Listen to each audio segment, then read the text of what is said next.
The Reckoning.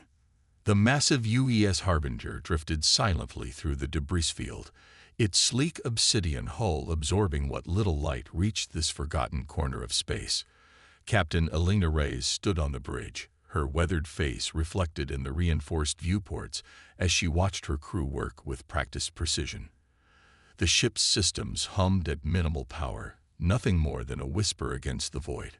"Status report," Reyes said, her voice calm despite the tension that had become their constant companion. Commander Nakamura, her XO, looked up from his console. "All systems nominal, Captain. We're effectively invisible to standard scanning arrays. The debris field is providing additional cover, just as anticipated." Reyes nodded. 3 years since Earth's forced surrender. 3 years of hiding, watching, and waiting. The Harbinger wasn't supposed to exist anymore. When the coalition of 7 worlds demanded the dismantling of Earth's advanced warships, the official records showed the Harbinger had been scrapped. Reality, however, was more complicated. "Any sign of coalition patrols?" she asked. Lieutenant Park, their sensor specialist, shook her head. "Nothing yet, Captain. But intelligence suggested increased activity in this sector. If the reports are accurate, we should intercept their supply convoy within the next 6 hours." The coalition of 7 worlds, the Arcturians, Velhiri, Mazons, Korathi, Triskelions, Juxer, and Nelvians, had formed their alliance specifically to counter humanity's rapid expansion. What began as trade disputes escalated into border skirmishes, and finally into full-scale war. Earth hadn't stood a chance against their combined might, especially after the Velhiri unleashed their planet cracker weapons on Mars colony. The surrender was inevitable, the terms humiliating, but not everyone had accepted defeat. "Captain," Park's voice sharpened, her eyes widening at her console. "I'm detecting an anomalous reading at bearing 047, range 300,000 kilometers." Reyes moved to her station. "Coalition?" "No, ma'am. I'm not sure. The signature doesn't match anything in our database." Commander Nakamura joined them, studying the readings. "Could be a trap. The coalition has been developing new stealth technologies. Or," Reyes countered, "it could be someone else who doesn't want to be found." She straightened. Decision made. "Helm, set intercept course. Minimal power, let's not announce ourselves. Tactical, ready weapons but keep them powered down. All hands to alert status." The Harbinger glided through the debris field, a ghost ship moving among the remnants of battles long past. As they closed on the mysterious signature, the bridge crew worked in tense silence. This far from official shipping lanes, nothing good came from unexpected encounters. "Visual range in 30 seconds, Park announced. "On screen," Reyes ordered. The main view screen flickered to life, showing nothing at first but distant stars and drifting debris. Then, as the computer enhanced and focused, a ship appeared. It was small, perhaps 1/4 the size of the Harbinger, with a design unlike anything Reyes had seen before. Its hull was iridescent, shifting colors even as they watched, and its configuration seemed to change subtly, as if the metal itself was fluid. "What in the name of Earth?" Nakamura whispered. "Life signs?" Reyes asked. Park worked her console, reading 22 life forms, but they're erratic, almost like they're fluctuating between different states. "Captain," Communications Officer Chen interrupted, "we're receiving a transmission. Audio only." Reyes nodded. "Let's hear it." Static filled the bridge, then cleared to reveal a voice that seemed to shift between tones and pitches, as fluid as the ship itself. "Unknown vessel, we seek sanctuary. Coalition forces pursue us. We possess information vital to your survival. Please respond." Reyes exchanged glances with Nakamura. "Could be a trap," he repeated. "Or it could be an opportunity," she countered. Decision made, she signaled to Chen. "Open channel." "Channel open, Captain." "This is Captain Elena Reyes of the Earth ship Harbinger. Identify yourself and state your business in this sector." A pause. Then, Captain Rice, I am Exilana of the Shifter Collective. We are refugees from coalition persecution. We discovered their true plans for Earth and its colonies. Plans that make your surrender terms seem generous by comparison. Before Rice could respond, Park called out, Captain, 3 coalition warships just dropped out of FTL. Velhiri destroyers, bearing 220, range 500,000 kilometers and closing fast. They found us. Taylana's voice remained eerily calm. They cannot be allowed to capture what we know. Rise made her decision. Taylana, dock with us immediately. Port Bay 3. Helm, prepare for emergency FTL once they're aboard. Tactical, power up all systems. If the Coalition wants a fight, we'll give them one they won't forget. The Harbinger systems surged to life, its previously dormant weapons arrays charging with a distinctive high-pitched whine that veterans of the Earth Coalition War knew all too well. On the view screen, the 3 Velhiri destroyers altered course, accelerating toward them. They've spotted us, Nakamura confirmed. They're charging weapons. Let them come, Rai said, settling into her command chair. It's time the Coalition learned that humanity isn't as defeated as they think. The shifter vessel glided toward the Harbinger's docking bay, its hull rippling like water as it maneuvered. Behind it, the Velhiri destroyers opened fire, energy beams slicing through the debris field. Evasive maneuvers, Rise ordered. Get those shifters aboard and prepare the Leviathan drive. The Harbinger banked hard, its advanced inertial dampeners barely compensating for the sudden shift. Energy beams passed harmlessly through space where they had been moments before. The Velhiri adjusted, their next volley coming dangerously close. Shifter vessel is in the docking bay, Park reported. Sealing doors now. Coalition vessels are hailing us, Chen said. They're demanding our immediate surrender. Reyes allowed herself a small smile. Tactical. Target the lead vessel's propulsion systems. Fire when ready. The Harbinger's main weapon batteries opened up, lances of concentrated energy striking the lead Velhiri destroyer with surgical precision. The alien ship's engines flared and died, leaving it drifting. Direct hit, Tactical Officer Rodriguez reported with satisfaction. Their engines are offline. The other destroyers are moving to flank us, Nakamura warned. Leviathan drive status, Rise asked. Drive spooled and ready, Captain. Then let's show these Coalition bastards something they've never seen before. Engage the Leviathan drive. Course. The Cerberus Rift. The bridge crew exchanged nervous glances. The Cerberus Rift was a notoriously dangerous region, a tear in space-time that had claimed countless ships. But it was also the last place the Coalition would follow. Aye, Captain. Engaging Leviathan drive now. Space around the Harbinger seemed to fold, light bending and distorting as the experimental drive activated. For a moment, the ship seemed to exist in multiple places simultaneously, after images trailing behind it like ghosts. Then, with a flash that temporarily blinded the Coalition vessel's sensors, the Harbinger vanished. Aboard the lead Velhiri destroyer, Admiral Zorvac stared at the empty space where the human warship had been. Impossible, he hissed, his dorsal spines rising in agitation. The humans surrendered all vessels with Leviathan drive technology. His second-in-command approached cautiously. Admiral, we need to report this to High Command. If the humans have hidden ships with Leviathan drives. No. Zorvac cut him off. We find that ship ourselves. The Coalition must not know of this development. Not yet. Not until we understand what those shifters have told them. In the swirling chaos of the Cerberus Rift, the Harbinger stabilized as it dropped back to normal space. The bridge lights flickered and returned to full power. Damage report, Rice called out. Minor stress fractures in sections 14 through 22, Nakamura replied, scanning his display. Nothing critical.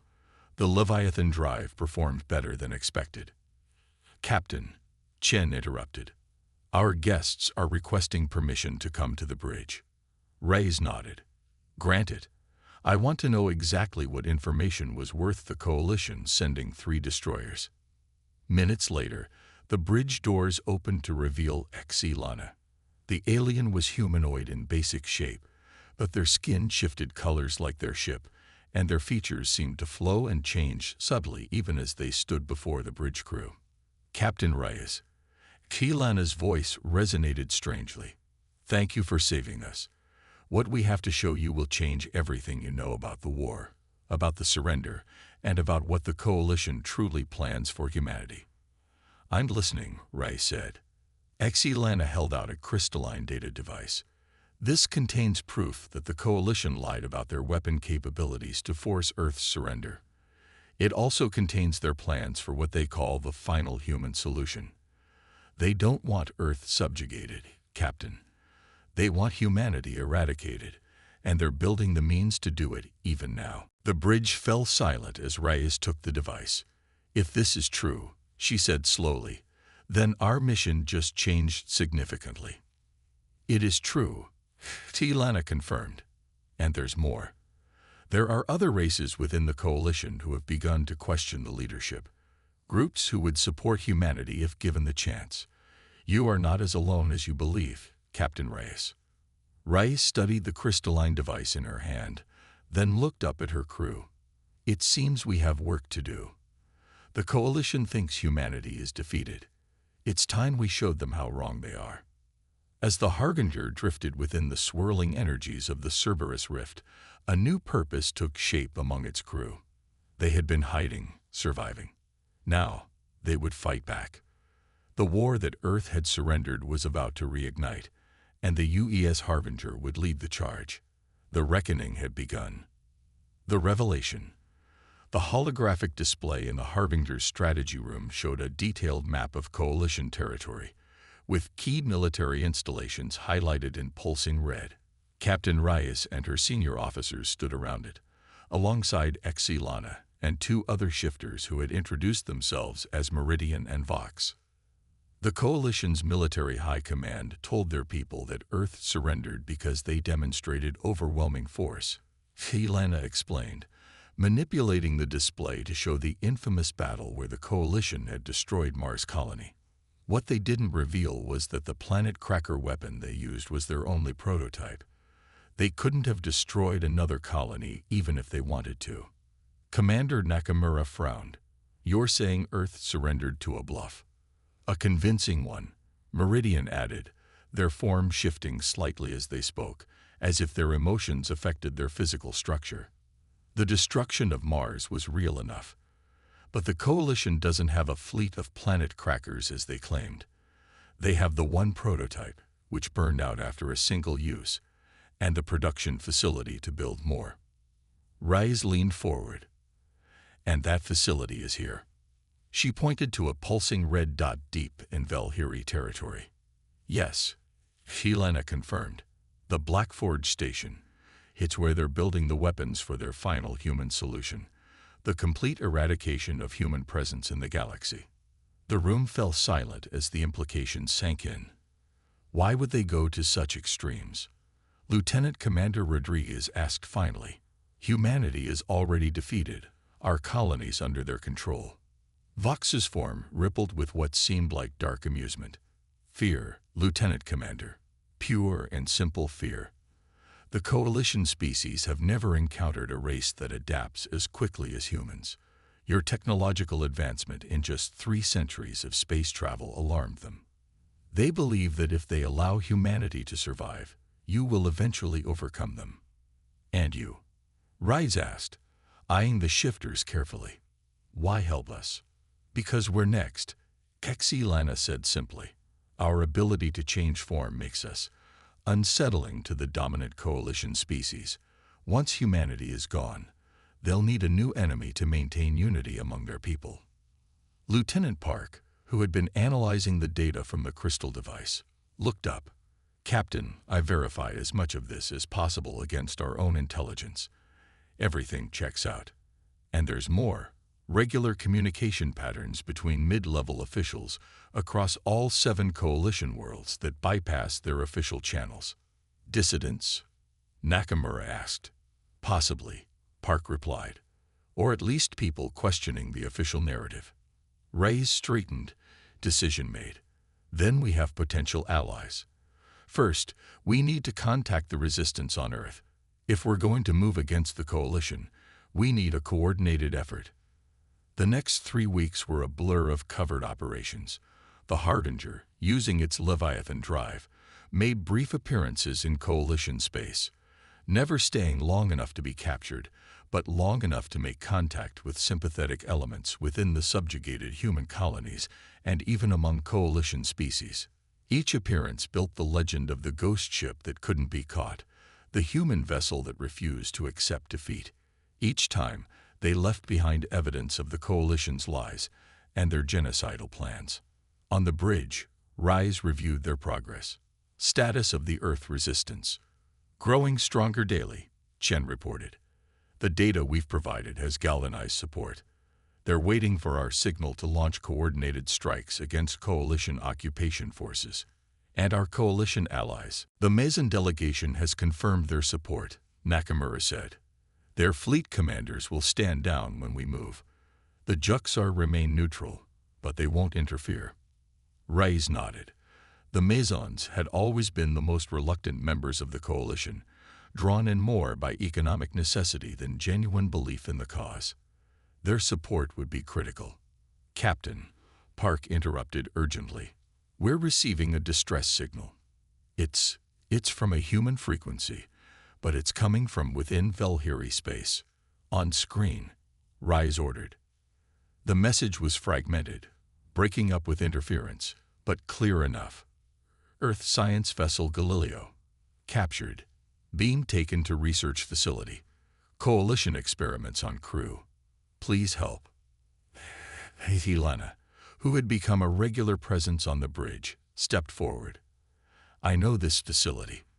It's where they've been studying human physiology, developing targeted bioweapons for their extinction plan.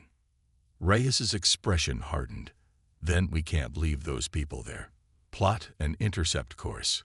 Captain, Nakamura cautioned. This could be a trap.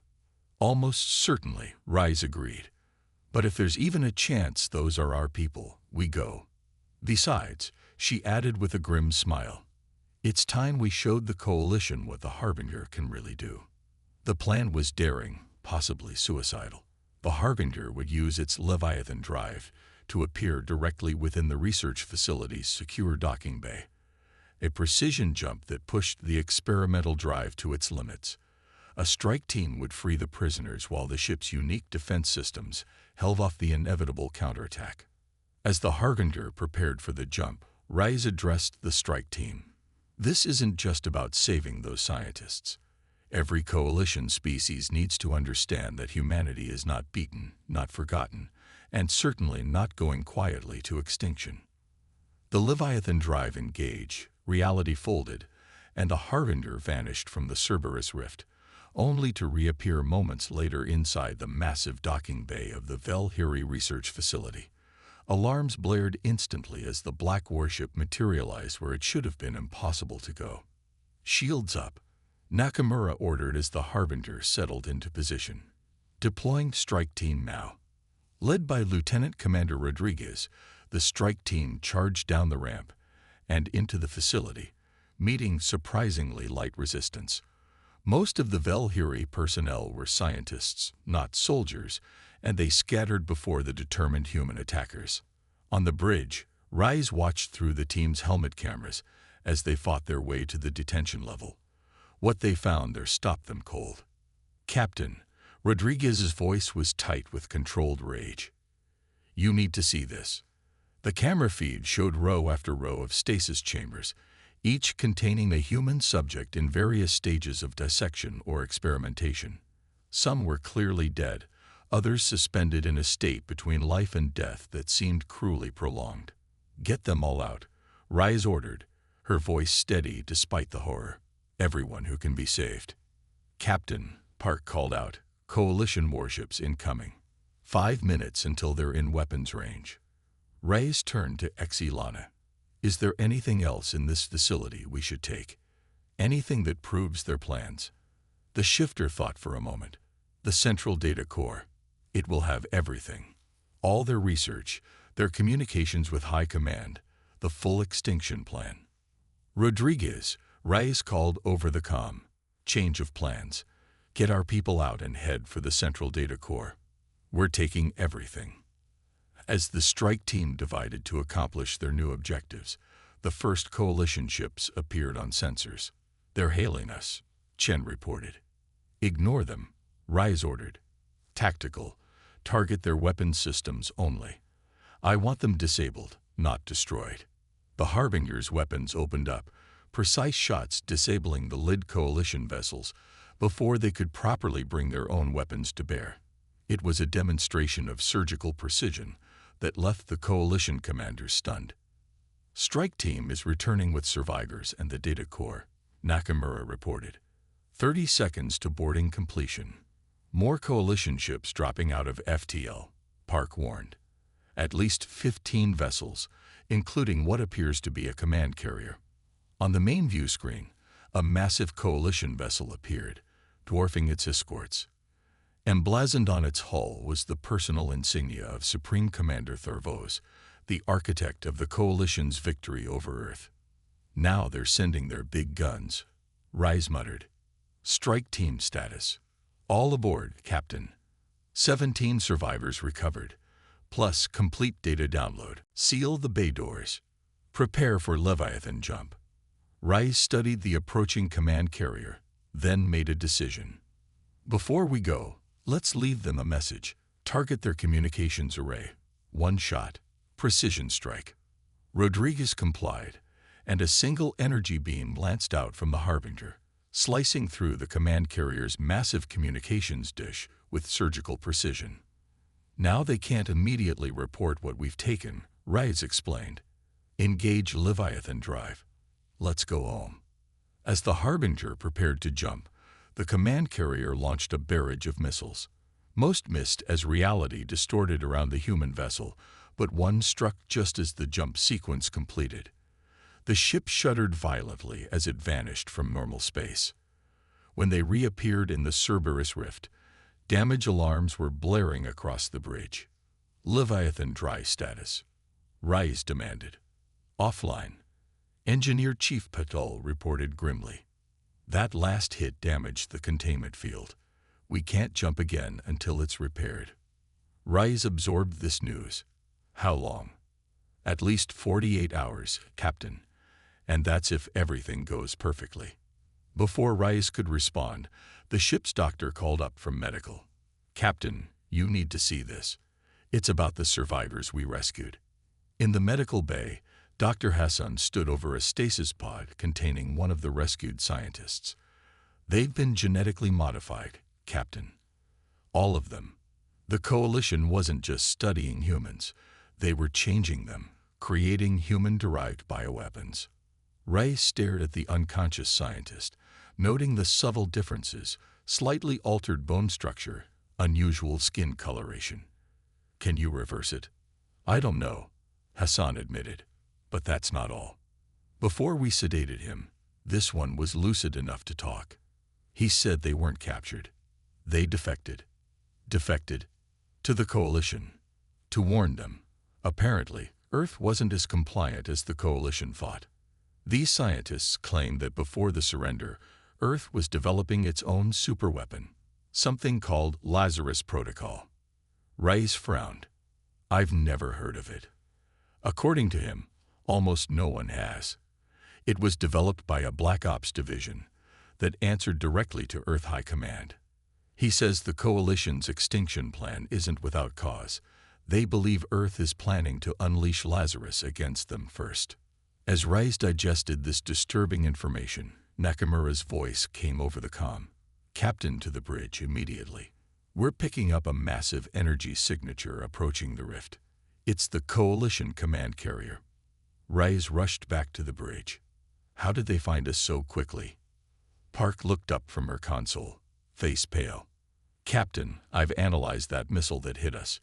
It wasn't explosive. It was a tracker. They followed our Leviathan wake. On the view screen, The massive command carrier appeared at the edge of the Cerberus rift, its weapons powering up. "Without the Leviathan drive, we can't outrun them," Nakamura stated grimly. Ray studied the tactical display, weighing their options. They were damaged, outnumbered, and carrying information that could change the course of the war, if they could get it to Earth. "Open a channel to all ships in range," she ordered finally. It's time everyone learned the truth.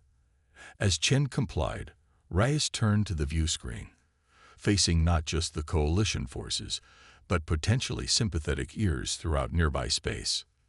"This is Captain Alina Reyes of the Earth ship Harbinger. To all who can hear this message, human, coalition, or otherwise, I am about to transmit proof of the Coalition High Command's plan to exterminate humanity entirely."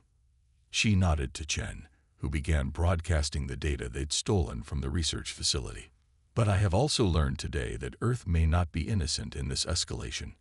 A project called Lazarus Protocol may represent a similar threat to Coalition worlds." The bridge crew looked at her in shock, but Reyes continued. "I call on people of goodwill from all species to reject these paths to mutual destruction. The Harbinger stands ready to facilitate dialogue between Earth resistance and Coalition dissidents. We can find a better way forward than genocide." As she finished speaking, the command carrier opened fire, energy beams slicing toward the Harbinger. But before they could hit, something unexpected happened. 3 Maison cruisers dropped out of FTL between the Harbinger and the command carrier, their shields absorbing the Coalition attack. "Captain Reyes," a new voice came over the comm. "This is Captain Lyrax of the Maison Defense Force. We heard your transmission and have confirmed its contents with our own intelligence. The Maison Collective withdraws from the Coalition effective immediately and extends protection to the Harbinger." More ships appeared, Juxar vessels, previously neutral, positioning themselves alongside the Maisons, and behind them, appearing like ghosts from the swirling energies of the rift, came human ships, not military vessels, but colony ships, transports, mining vessels, all responding to the Harbinger's call. On the bridge of the command carrier, Supreme Commander Tharvos watched in disbelief as his carefully constructed alliance fractured before his eyes, all because of one human ship that refused to accept defeat. The revelation had changed everything. The war was entering a new phase, and the Harbinger had fired the opening shot not with its weapons, but with the truth. The revolution. 3 months after the standoff at the Cerberus Rift, the galaxy was a changed place. The coalition of 7 worlds had fractured, with the Maisons and Juxar openly supporting the human resistance, the Korathi and Triskelions declaring neutrality, and only the Velhiri, Arctarians, and Nelthians maintaining their hardline stance against humanity. The UES Harbinger had become more than a ship. It was a symbol, the flagship of a growing fleet comprised of vessels from multiple species united against extinction-level warfare. Its Leviathan drive had been not only repaired but improved, allowing for more precise jumps with less strain on the ship's systems. Captain Rice stood in the newly designated Alliance Chamber, once the Harbinger's cargo bay, now converted into a meeting space where representatives from a dozen worlds could gather. Today's session had just concluded, with agreement reached on a coordinated strike against the Blackforge station, where the Planet Cracker weapons were being developed.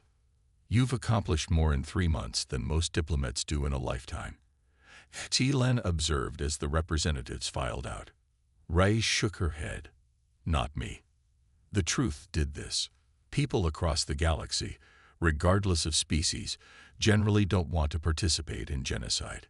Yet 3 coalition powers still do," Commander Nakamura reminded her as he joined them. "And Supreme Commander Tharvos has doubled down, declaring all Harbinger allies to be enemies of the coalition. Which is why tomorrow's operation is so critical," Rice said. "Intelligence confirms that Tharvos himself will be inspecting the Blackforge station. If we can capture him and the facility intact, we can end this without further bloodshed." The plan was audacious, While a multi-species fleet engaged the Coalition defense forces, the Harbinger would use its Leviathan drive to insert directly into the station's central hub.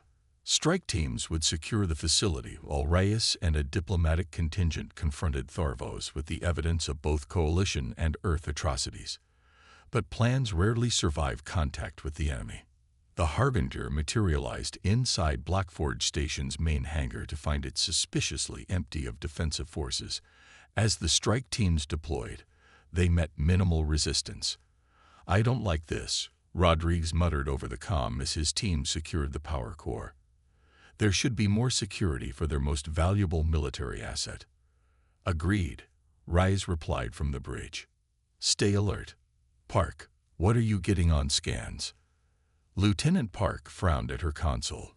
"Life signs are clustered in the central command hub. But there's something else. Unusual energy readings throughout the station. I can't identify the pattern." On the main view screen, the space battle was unfolding according to plan. The Coalition defense fleet was fully engaged with the Alliance forces, with neither side gaining a clear advantage. But the Blackforge Station itself remained dark, its weapon systems offline. "Captain," Chen called out, "we're receiving a transmission from inside the station. It's on an Earth military frequency." Reyes tensed. "Put it through."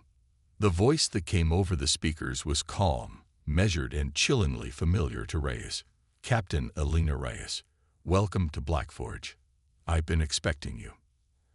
"Admiral Winters," Reyes replied, recognizing the voice of her former superior at Earth Fleet Command. "You're supposed to be dead. Killed when Coalition forces took Luna Base." A soft chuckle. "Reports of my death were politically convenient for both sides. I'm transmitting coordinates to you now. Come along, Captain. It's time you learned what this war is really about." The coordinates led to a secure chamber deep within the station. Against her officer's objections, Reyes went, accompanied only by Xilana and a single security officer. They found Admiral Winters waiting in what appeared to be a research laboratory, surrounded by equipment that looked neither fully human nor fully Coalition in design.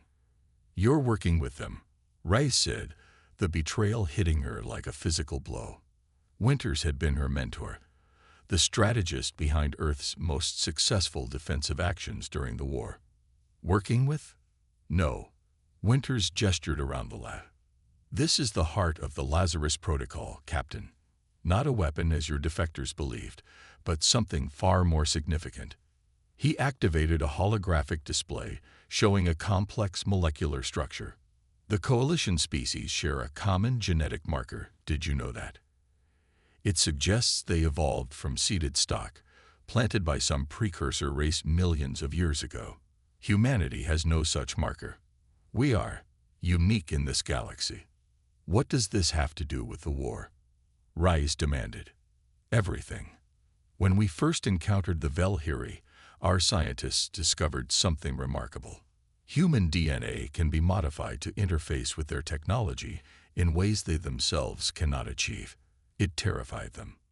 So they attacked us because of our genetic potential. They attacked because their most sacred texts speak of a race without the marker, a race that will either elevate them to transcendence or destroy them utterly. Religious nonsense, of course, but deeply embedded in their culture." Winters smiled thinly. "The irony is, in trying to destroy us, they accelerated our understanding of our own potential." He gestured to another display, showing human subjects undergoing treatments similar to what Reyes had seen at the Velhiri research facility. "The Lazarus Protocol isn't about building a weapon, Captain. It's about evolution. Directed, accelerated evolution." Xilana shifted uneasily. "You're creating transhumans. We're becoming what we were always meant to be," Winters corrected. "And Supreme Commander Tharvos knows it. That's why he's been so determined to eradicate humanity completely. Not because we might someday match their technology, but because we might surpass it entirely." Reyes struggled to process this revelation. "Where is Tharvos now?" "Right here," came a new voice as a door slid open. The Supreme Commander of Coalition forces entered, flanked not by guards but by scientists. Velhiri, Arcturian, and human. This facility was never just a weapons development site, Tharvo said, his translator rendering his resonant voice into flat human speech.